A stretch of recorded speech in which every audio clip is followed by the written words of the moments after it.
Hi everyone, video 37 here, Nigel's Fiat 131. Found some surprising things with this engine. If you remember in video 36 we looked at stripping the Lancia engine, and then I said I was going to come back and strip apart the head, and basically that was that, and I thought that would be it. But no, there's been some developments which are very, very strange, and maybe you guys could have some input and get your head around it, but certainly there's been some very, very strange things going on with this engine. So I was surprised it lasted. Somebody's just walked past smoking cannabis. What a lovely smell. I really enjoy that smell. It smells so nice. Anyway, yeah, so basically we've had a bit of a disaster, totally unrelated to anything to do with cars, but it could have been very, very nasty. I'll show you that in a minute as well, and I'll show you what I found inside this head. It's not going to be a very long video, it's probably going to be less than 10 minutes, but I think this is something I really want to show you guys because, yeah, it's quite shocking. Right, so let's get to the bench and have a look at what I found. Okay, so first things first, here's the Fiat, and it's running like a dream. I had the timing a little bit too advanced. I noticed it was pinging a bit, and also I found that the idle speed was very erratic, so I've retarded the timing a bit, and everything settled down and it's lovely.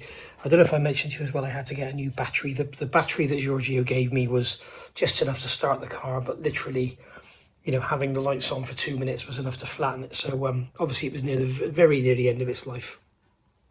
I think I mentioned to you the radiator cap was gone. I've also noticed that when running the car, the fan was not working. So I've done a load of tests tonight, and I made the fan work by connecting it directly to the battery. Then I bridged the temperature sensor in the radiator, and now everything works. It was basically a case of just dirty connectors, you know, corrosion. And again, I've used that ACF spray in there, ACF spray, and just worked them in and out to clean them up, because it's very difficult to get in there and clean them. And they're just simple spade connectors. So there we go. If the worst comes to the worst, I shall cut the cables off and replace the connecting blocks with new spade connectors. But I've run up to temperature tonight, and she came about, it looked like it was about 9800 degrees on the gauge, and the fan came in. So great, that's good news. Now the radiator cap is shot. You can see on here, this is sort of fairly unfamiliar to modern things. You've got a header tank here on the radiator, and basically in here on the radiator cap you've got two seals. As you can see, there's one here, and then there's another one above. And basically what happens when the pressure in the radiator gets above a certain level, it will push that up against the spring, and then fluid will travel down here and then into this reservoir tank over here, and then as it cools down it will pull it back in.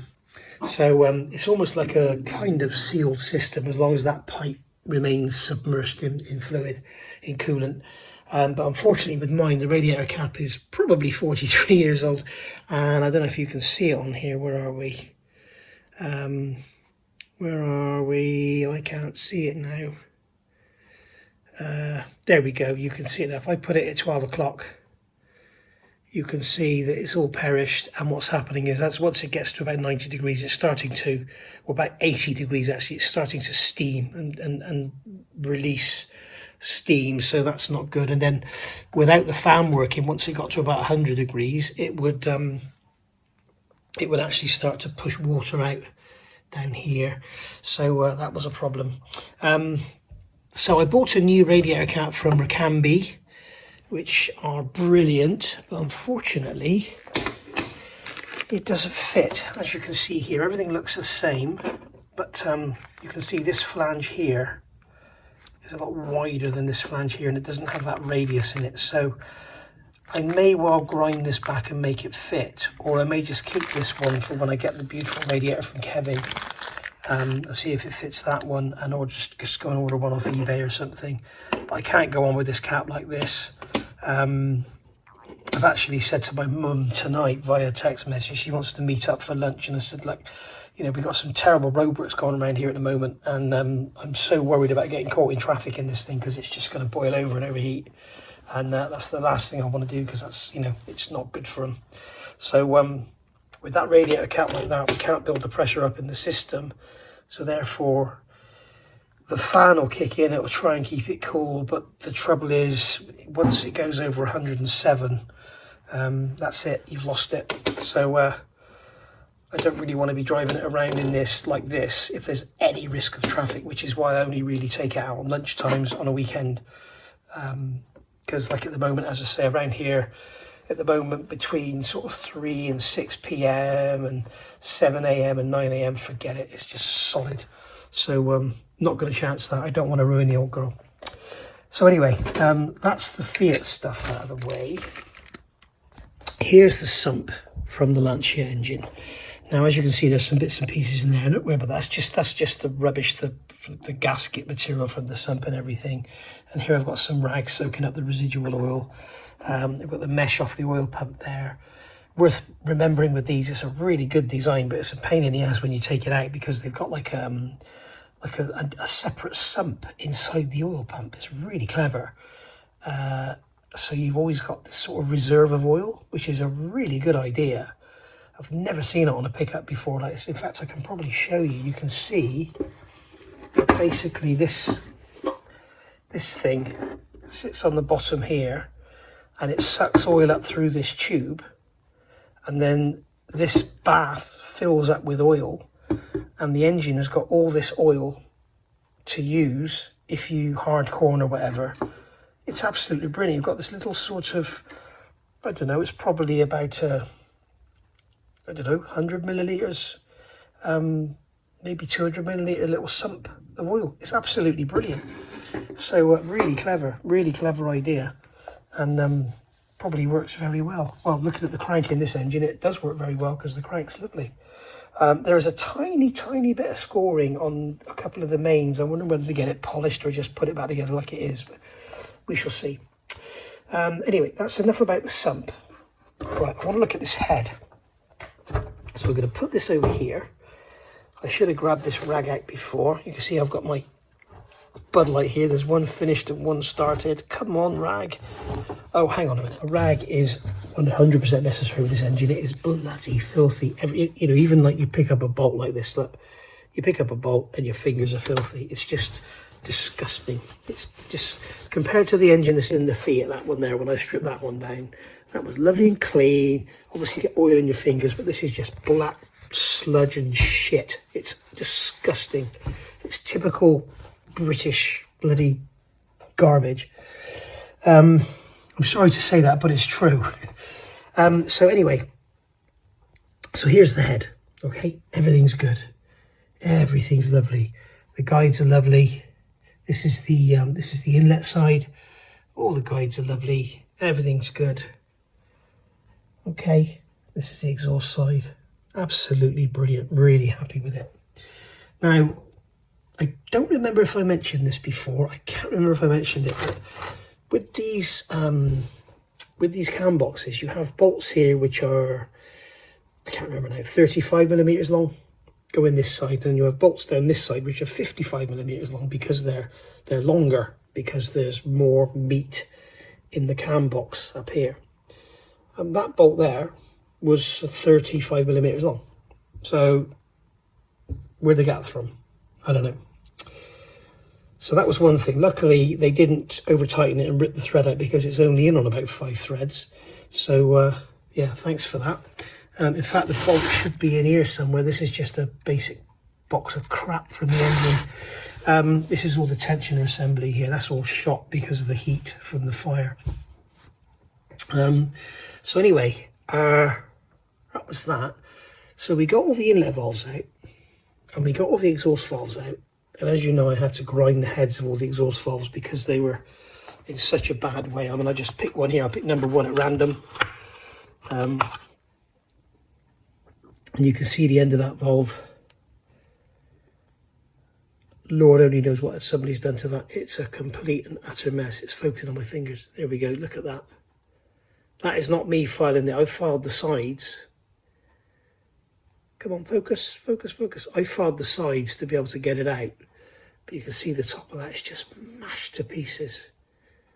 So what I've done, I've stuck all these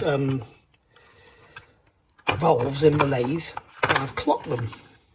And the inlet valves, which are down here underneath, they've all clocked. I mean, I'll quickly show you this. These are great little boxes for keeping valve train parts in. So this is the inlet valves, and you can see they're looking lovely, okay? And if you compare the end of these to what I just showed you on the exhaust, you can see that these are pretty much how they should be. There's a little bit of damage on there, but that's nothing that won't clean up with a stone. Okay, you'd expect to clean up the end of valve stems with a stone, because they're, you know, they're getting bang, bang, bang, they're getting the living daylights knocked out of them.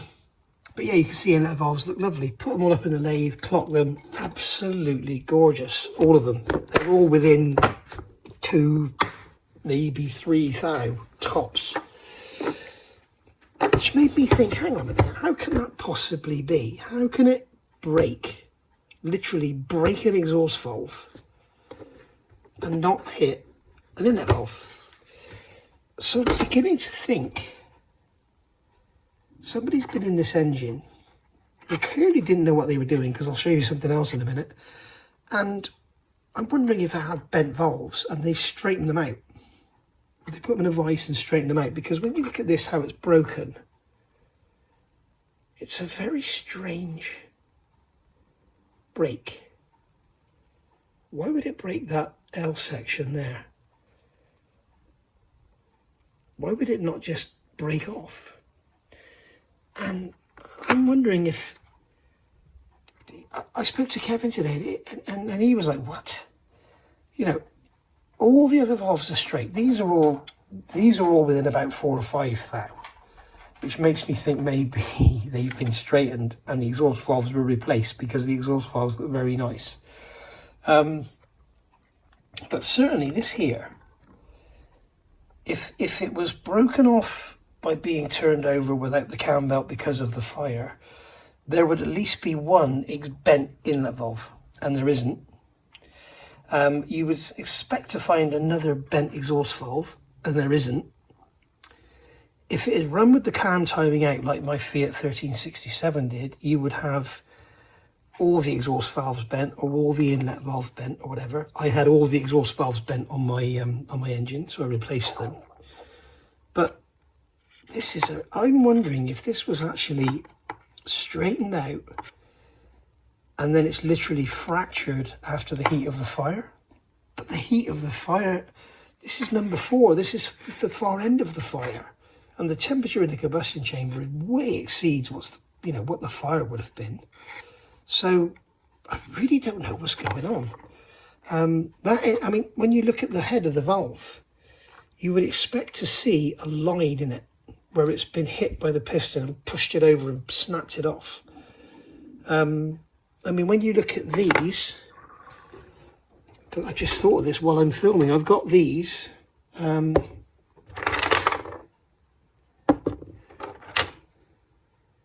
I can't see it on these either, actually, to be honest.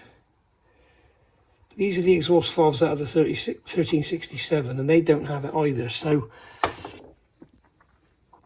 or are they the inlet valves? It might be the inlet valves. I can't remember now. I replaced 4 valves and left the other 4, because 4 were bent and 4 weren't. But anyway, well, 3 were bent, which is weird. So, yeah, very, very interesting. The other very interesting, don't worry, this gets better and better and better as you go on. As you know, with these engines, they have double valve springs. So you have an outer and an inner valve spring, like this. And what you have at the bottom of the valve, the valve cap has a diameter here on the outside for retaining the outer spring, and a diameter here for retaining the inner spring. And then at the bottom, obviously they can't sit the spring in aluminium, so there's like a shim that the outer spring sits on. So that sits there like that. And then on top of it, it's all centered up by the guide, sits that one there. And that is what your springs sit on at the bottom. Okay, so your little spring sits in there and your big spring sits on the outside of it. So why, in number 1 exhaust valve, why do I have a shim and then an inner and then another inner?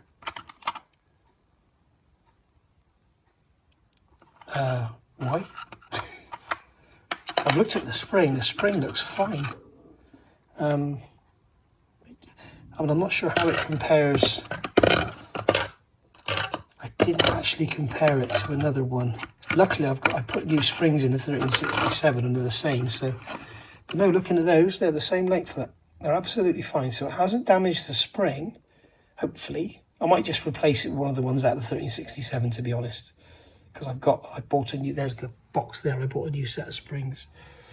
But yeah, I mean, if this was a race engine, I'd be replacing everything, but it's not. This is just going to be a 2-litre engine. I might even just build this and sell it, we shall see. And clean my hands off. So there we go. So there's another little mystery. So we've got a broken off valve head that never ran 1 RPM.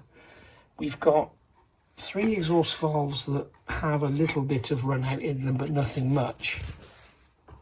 We have 4 inlet valves with no run out in them. We have an extra spring retainer there. But here we go. Here's the biggie for you guys, to make you think. You know, think about who is working on your car and who's doing it, who's doing the work, because this is inexcusable. I was in the sump. Well, actually, I had the engine turned over, and when I took one of the pistons out, I looked down inside the piston and saw this. And I thought, where's that come from then? And this is an exact match for the bolts that hold the, see, it's a 5.8.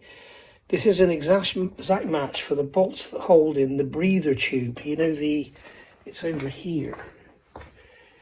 I just put it on the shelf today. This tube here that sits in the block, well, that bolt is what holds that in. Now, there were 2 bolts in there. There weren't one missing, so it isn't that it's fallen out. And you can see that on the end here, it's got a bit of damage. So somebody's rebuilt this engine and left a bolt in there. Interesting. But anyway, other than some very, very light scoring on the crack, this engine's lovely. So I'm going to rebuild it, but I probably won't film it because it's not part of this project, which is what this car is all about. You've already seen me rebuild that one, and that one is running like a dream. Look how beautiful she is. I do like a Fiat twin cam. So anyway, moving on, we've had a disaster, absolute disaster. You can see down here is Dottie. Dottie is led on the corner of the mat. Dottie would normally be led on that blanket over there in front of my tools. I was out here working last night. I was on the bench and I heard boom. And this, be warned guys, okay, this is a Halford's industrial toolbox. And what happens is you open the drawers to get your tools and you shut the drawers, okay? You open the tools to get your drawers and you shut your drawers, just like this. The trouble is they have catches on them, but you have to really push them, or you have to lift them to make them lock. Otherwise what happens, you pull a drawer out like this, and then you come to another drawer like this, and if they're not latched, what happens is you pull this one out, and I'm not going to do it now because I don't want it to fall over again. Dottie, shut up. Okay, yeah, so basically what happens is if you've got more than sort of, I don't know, 3 drawers slightly open, what happens is they will start to slide out, and as they slide out, everything starts to lean over. Your whole tool chest starts to lean over, so the other drawers start to follow. And this is twice this has happened to me, and the last time was back in about 2010. So statistically, it shouldn't happen again for another 15 years. But basically what happened, all these rolled out, and this whole cabinet just went over and ended up down here on the floor. Luckily, it didn't hit the Fiat. It would matter if it did. You can see the damage on the top here, where it's hit the ground. You can see it's all dented in here. But the worst thing that could have happened, because this cabinet went over as well, and obviously as this went over, all the drawers opened. So this went over, the drawers opened, this went over, all the drawers opened. And what we had was this sort of sitting at 45 degrees, suspended on its drawers.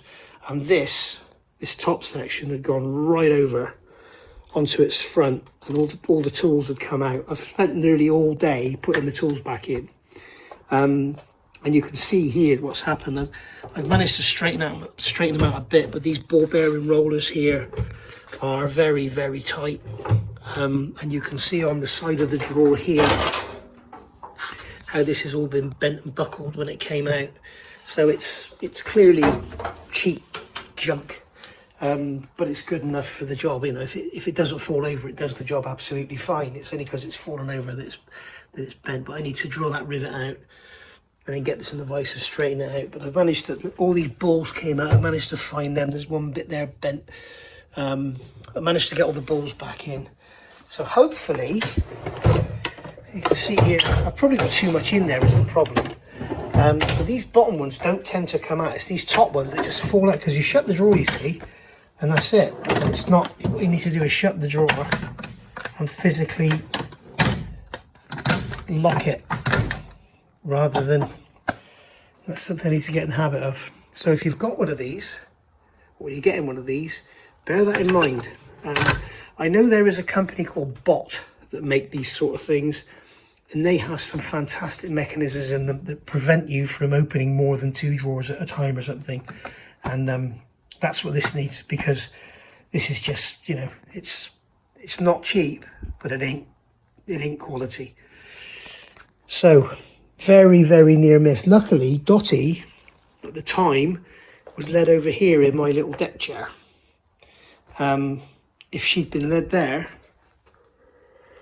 I'm not sure she'd be with us today. And even if she was with us, she would have probably had at least a broken leg or even worse. It absolutely scared me to death. So that's why that blanket's over there. So she has actually laid over there. But if I leave that over there, she won't lay on it. She'll lay down here, which is not good.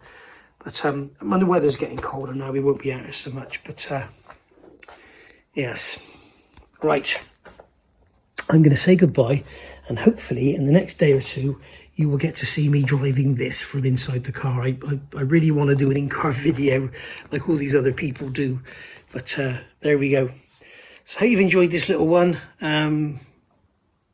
What I would like to know, if anybody can tell me please, is the correct torque settings for the bottom end main bearings on this engine with those really long centre bolts. Please not what you think they should be, please what you know they should be. You know, I don't wish to sound rude, but I don't want, you know, something that a bloke down the pub told you. I want the actual facts. I don't particularly trust Haynes anymore, and there's absolutely no mention of the Haynes, of the engine mod in Haynes whatsoever. They mention the stretch bolts for the head, but they don't mention the stretch bolts in the main bearings. So there we go. So there we are. We are good to go. So loads of work, loads of money probably, and we'll go from there. But this isn't going to be a project that I'm going to rush into. I'm just going to do it bit by bit. Okay, and if anybody out there watching this wants some Lancia engine parts, gearbox parts, whatever, please let me know, because there's a gearbox out there which is for sale. That puddle you see there, that is not oil running out of the gearbox. That is antifreeze that came out of the engine when it was on that pallet. Okay, the gearbox I think has been drained of oil. So yeah, there we are. Let me know if you want anything, and I'll see you all soon. Thank you for watching. Bye.